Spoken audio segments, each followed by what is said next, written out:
ನಮಸ್ಕಾರ ಸ್ನೇಹಿತರೆ, ನಾನು ನಿಮ್ಮ ಮೈಸೂರು ಹುಡುಗ ಮಹೇಂದ್ರ ಮಾತಾಡ್ತಾ ಇರೋದು. ಒಬ್ಬ ಮನುಷ್ಯ ಒಂದು ಮಿಡ್ಲ್ ಕ್ಲಾಸ್ ಜನ ಒಂದು ಮನೆ ಕಟ್ಟಬೇಕು, ಒಂದು ಜೀವನ ಮಾಡಬೇಕು ಅಂತಂದರೆ ಎಷ್ಟೊಂದು ಕಷ್ಟಪಡ್ತಾರೆ, ಎಷ್ಟೊಂದು ಶ್ರಮ ಪಡ್ತಾರೆ ಅನ್ನೋದು ಈ ವಿಡಿಯೋದಲ್ಲಿ ಒಂದು ಸಣ್ಣ ವಿಡಿಯೋ ಮಾಡಿ ನಿಮ್ಮ ಮುಂದೆ ತರ್ತಾಯಿದ್ದೀನಿ. ಕೊನೆಯವರೆಗೂ ದಯವಿಟ್ಟು ಎಲ್ಲರೂ ನೋಡಿ, ಲೈಕ್ ಮಾಡಿ, ಕಮೆಂಟ್ ಮಾಡಿ, ಶೇರ್ ಮಾಡಿ.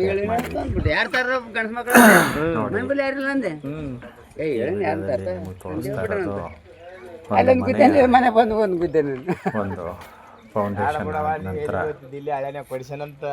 ಏನಿದೆ ಕಾಲಮ್ ಬೀಮ್ಗಳನ್ನ ಹಾಕೊಡೋವಂಥ ಕೆಲಸ ಮಾಡ್ತಾಯಿದ್ದಾರೆ. ಈ ಬೀಮ್ನ ಯಾವ ರೀತಿ ಮಾಡ್ತಾರೆ, ಹೇಗೆ ಮಾಡ್ತಾರೆ ಮತ್ತು ಯಾವ ರೀತಿ ಕಾಂಕ್ರೀಟ್ ಕ್ವಾಲಿಟಿನ ಮೇಂಟೈನ್ ಮಾಡ್ತಾರೆ ಅನ್ನೋದು ಈ ವಿಡಿಯೋದಲ್ಲಿ ಸಂಪೂರ್ಣ ಮಾಹಿತಿ. ಮತ್ತು ಸಂಪೂರ್ಣ ಒಂದು ನೀರಿನ ಮನೆಗೆ ಮುಖ್ಯವಾಗಿ ಬೇಕಾಗಿರೋದು ಒಂದು ನೀರಿನ ಸಂಪು. ಆ ಸಂಪು ಯಾವ ರೀತಿ ಮಾಡ್ತಾರೆ, ಅದನ್ನು ಯಾವ ಥರ ಒಂದು ಸ್ಲ್ಯಾಬ್ನ ಹಾಕ್ತಾರೆ ಮತ್ತು ಅದನ್ನು ಯಾವ ರೀತಿ ಕಾಂಕ್ರೀಟ್ ಫಿಲ್ಲಿಂಗ್ ಮಾಡಿ ರೆಡಿ ಮಾಡ್ತಾರೆ ಅನ್ನೋದನ್ನು ಈ ವಿಡಿಯೋ ಮುಖಾಂತರ ತಮ್ಮೆಲ್ಲರಿಗೂ ತಿಳಿಸೋ ಒಂದು ಪ್ರಯತ್ನ ಮಾಡ್ತಾಯಿದ್ದೀನಿ. ನಾನು ಮಾಡ್ತಾರೋ ವಿಡಿಯೋದಲ್ಲಿ ಏನಾದ್ರು ತಪ್ಪಿದರೆ ದಯವಿಟ್ಟು ಕ್ಷಮೆ ಇರಲಿ. ನಾನೇನು ಇಂಜಿನಿಯರ್ ಅಲ್ಲ ಅಥವಾ ಬೇರೆ ಏನೂ ಅಲ್ಲ, ಜನಸಾಮಾನ್ಯ. ನನಗೆ ಗೊತ್ತಿರೋಂಗೆ ನಮ್ಮ ಸ್ನೇಹಿತರದ್ದು ಯಾವುದೋ ಒಂದು ಕನ್ಸ್ಟ್ರಕ್ಷನ್ ಆಗ್ತಿರೋ ಬಿಲ್ಡಿಂಗ್ನ ಒಂದು ಸುಮ್ಮನೆ ವಿಸಿಟ್ ಕೊಟ್ಟಿದ್ದೆ, ಹಾಗೆ ವಿಡಿಯೋ ಮಾಡಿದ್ದೀನಿ. ಅದಕ್ಕೆ ಒಂದು ಇದನ್ನು ವಿಡಿಯೋನ ಅಪ್ಲೋಡ್ ಮಾಡ್ತಾಯಿದ್ದೀನಿ. ನೋಡಿ, ಈ ರೀತಿ ಬೀಮ್ಗಳಿಗೆ ಎಲ್ಲ ಬಾಕ್ಸ್ಗಳನ್ನ ರೆಡಿ ಮಾಡಿಕೊಂಡು ಅದಕ್ಕೆ ಬೀಮ್ ರೆಡಿ ಮಾಡಿಕೊಂಡು ಕಾಂಕ್ರೀಟ್ ಮಿಕ್ಸಿಂಗ್ ಮಾಡಿ ಅದನ್ನು ಕಾಂಕ್ರೀಟ್ ಫಿಲ್ಲಿಂಗ್ನ ಮಾಡ್ತಾರೆ. ಅದಾದ ನಂತರ ನೀಟಾಗಿ ಎಲ್ಲರೂ ರೆಡಿ ಮಾಡಿಕೊಂಡು ಗಾಡಿಗಳ ಮುಖಾಂತರ ಆ ಒಂದು ಕಾಂಕ್ರೀಟ್ನ ಅದಕ್ಕೆ ಫಿಲ್ಲಿಂಗ್ ಮಾಡೋ ಕೆಲಸನ ಮಾಡ್ತಾರೆ. ಮತ್ತು ವೈಬ್ರೇಟರ್ಗಳನ್ನ ಬಿಟ್ಕೊತಾರೆ. ಒಂದು ಸೈಟಲ್ಲಿ ಏನೇನು ಒಂದು ಮನೆಗೆ ಏನು ಮುಖ್ಯವಾಗಿ ಬೇಕಾಗಿರುತ್ತೋ, ಒಂದು ರೂಮ್ ಆಗ್ಬೋದು, ಒಂದು ಹಾಲ್ ಆಗ್ಬೋದು, ಒಂದು ದೇವ್ರ ಮನೆ, ಒಂದು ವಾಶ್ರೂಮು ಮತ್ತು ಒಂದು ಅಡುಗೆ ಮನೆ, ಒಂದು ಮೇನ್ ಎಂಟ್ರೆನ್ಸು, ಇಲ್ಲಿಗೆ ಏನೇನು ಒಂದು ಮುಖ್ಯವಾಗಿ ಬೇಕೋ ಬೀಮು ಕಾಲಮ್ಗಳು ಎಲ್ಲನೂ ಈ ರೀತಿ ಒಂದು ಇದರಲ್ಲಿ ರೆಡಿ ಮಾಡಿಕೊಂಡು ಅದಕ್ಕೆ ಬಾಕ್ಸ್ಗಳನ್ನ ರೆಡಿ ಮಾಡಿ ಇದಕ್ಕೆಲ್ಲ ರೆಡಿ ಮಾಡಿಕೊಂಡು ಫೈನಲಿ ಕಾಂಕ್ರೀಟ್ನ ಫಿಲ್ ಮಾಡೋ ಕೆಲಸನ ನಮ್ಮ ಸ್ನೇಹಿತರು, ಕಾಂಕ್ರೀಟ್ ಕೆಲಸದ ಮೇಸ್ತ್ರಿ ಆದವರು ಇವರು ಮಾಡ್ತಾಯಿದ್ದಾರೆ. ಮೇಸನ್ ಆಗಿರೋ ಅಂಥವರು ಅದನ್ನು ಅವ್ರು ಹಾಕುವಂಥ ಕಾಂಕ್ರೀಟನ್ನು ಸರಿ ಮಾಡಿ ಅದಕ್ಕೆ ಒಂದು ವೈಬ್ರೇಟರ್ ಅಂತ ಒಂದು ಮಿಷಿನಲ್ಲಿ ಅದನ್ನು ವೈಬ್ರೇಟಿಂಗ್ ಮಾಡಿ ನೀಟಾಗಿ ಫಿಲ್ಲಿಂಗ್ ಮಾಡಿ ಅದು ಒಂದು ಕಾಂಕ್ರೀಟ್ ಸ್ಟ್ರೆಂತ್ ಬರೋ ರೀತಿ ಒಂದು ಬಿಲ್ಡಿಂಗಿಗೆ ಒಂದು ಇಷ್ಟು ವರ್ಷ ಆಯುಸ್ಸು ಅಂತ ಒಂದು ಇರುತ್ತೆ. ಮನುಷ್ಯನಿಗೆ ಹೇಗೆ ಆಯುಸ್ಸು ಅನ್ನೋದಿರುತ್ತೋ ಅದೇ ರೀತಿ ಆಯುಸ್ಸು ಅನ್ನೋದಿರುತ್ತೆ.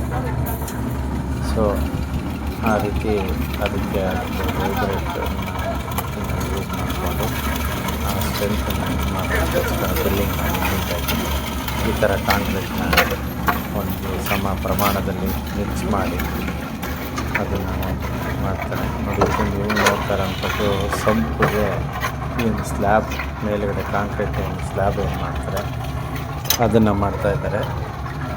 ಇದು ಬಂದು ಇಷ್ಟು ಗ್ಯಾಪ್ಗಳು ಬರಬೇಕು, ಇಷ್ಟು ಗಾರ್ಡ್ಗಳನ್ನ ಕಟ್ಕೊಂಡು ಅಂತೇಳಿ ಸೆಂಟ್ರಿಂಗ್ ಒಂದು ಕೆಲಸ ಮಾಡೋಂಥ ಮಾಡ್ತಾಯಿದ್ದಾರೆ. ಅದನ್ನು ಮಾಡಿಕೊಂಡು ಅದಕ್ಕೆ ಬಾಕ್ಸಿಂಗ್ ಮಾಡಿಕೊಂಡು ಬಾಕ್ಸ್ಗಳನ್ನ ಕಟ್ಕೊಂಡು ಬಾಕ್ಸ್ ಆದ ನಂತರ ಕಾಂಕ್ರೀಟ್ ಕೆಲಸನ ಮಾಡ್ತಾಯಿದ್ದಾರೆ. ಮಾಡಿ ಅದಕ್ಕೆ ವೈಬ್ರೇಟರ್ ಕಾಂಕ್ರೀಟ್ ನೀಟಾಗಿ ಎಲ್ಲ ಕಡೆ ಫಿಕ್ಸ್ ಆಗೋ ರೀತಿ ಫಿಲ್ಲಿಂಗ್ ಮಾಡಿಕೊಂಡು ಮಾಡ್ತಾಯಿದ್ದಾರೆ. ತದನಂತರ ಈ ಒಂದು ಸಂಪಿಗೆ ಏನು ಒಳಗಡೆ ಹಿಡಿಯೋಕ್ಕೆ ಒಂದು ಅವಕಾಶ ಬೇಕು. ಸಂಪು ಒಂದು ಓಪನ್ ಪ್ಲೇಸ್ ಅಂತ ಹೇಳ್ತೀವಿ, ಅಂದರೆ ಒಂದು ಪ್ಲೇಟ್ ಥರ ಮಾಡಿ ಅದನ್ನು ಸಂಪಿಗೆ ಓಪನ್ ಪ್ಲೇಸ್ ಬಿಟ್ಟು ಅದನ್ನು ಎಷ್ಟು ಅಡಿ ಬಿಡೋಕ್ಕೆ ಒಂದು ಪ್ರಾವಿಷನ್ ಬರ್ತದೆ. ಸಾಮಾನ್ಯವಾಗಿ 2 ಅಡಿ ಬೈ 2 ಅಡಿ ಲೆಕ್ಕದಲ್ಲಿ ಬಿಡ್ತಾರೆ. ಅಲ್ಲಿ ಜಾಗದ ಒಂದು ಅನುಕೂಲತೆಯನ್ನು ನೋಡಿಕೊಂಡು ಅದಕ್ಕೆ ತಕ್ಕಂತೆ ಬಿಡ್ತಾರೆ. ನೀವು ಇದೇನು ನೋಡ್ತಾ ಇದ್ದೀರ, ಇದು ಸಂಸ್ಥೆಯಲ್ಲಿ ಬಂದಿರೋಂಥ ಈ ಬೀಮಿಗೆ ಇವಾಗ ಸೆಂಟ್ರಿಂಗ್ನ ಮಾಡ್ಕೊತಾ ಇದ್ದಾರೆ.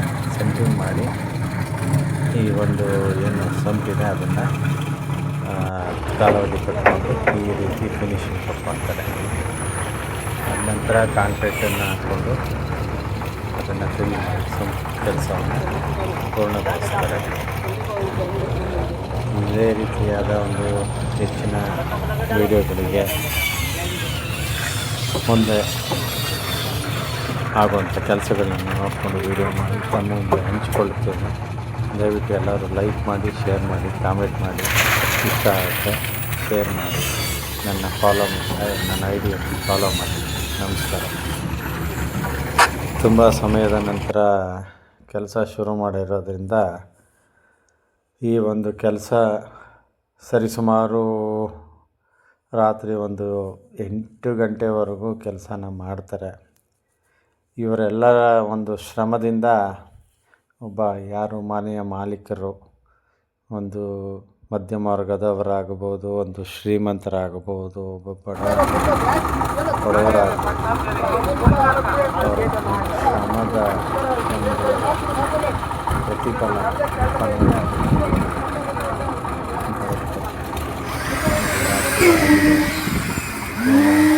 12 ಗಂಟೆಗೆ ಶುರು ಮಾಡಿದ ಕೆಲಸ ಸರಿಸುಮಾರು ಒಂದು 7 ಗಂಟೆ ಸಮಯ ಇನ್ನೂ ಸಂಪಿಗೆ ಸ್ಲಾಬ್ ಕೆಲಸ ಮಾಡಿ ನಮ್ಮ ಗಾರ್ಬೆಂಡಿಂಗ್ ಕೆಲಸದವ್ರು ಮಾಡ್ತಾಯಿದ್ದಾರೆ. ಒಂದು ಕಡೆ ಕಾಂಕ್ರೀಟ್ ಮಾಡ್ಕೊಂಡು ಕ್ಲೀನ್ ಮಾಡ್ತಾಯಿದ್ದಾರೆ. ಇಷ್ಟೆಲ್ಲ ಮಾಡಿಕೊಂಡು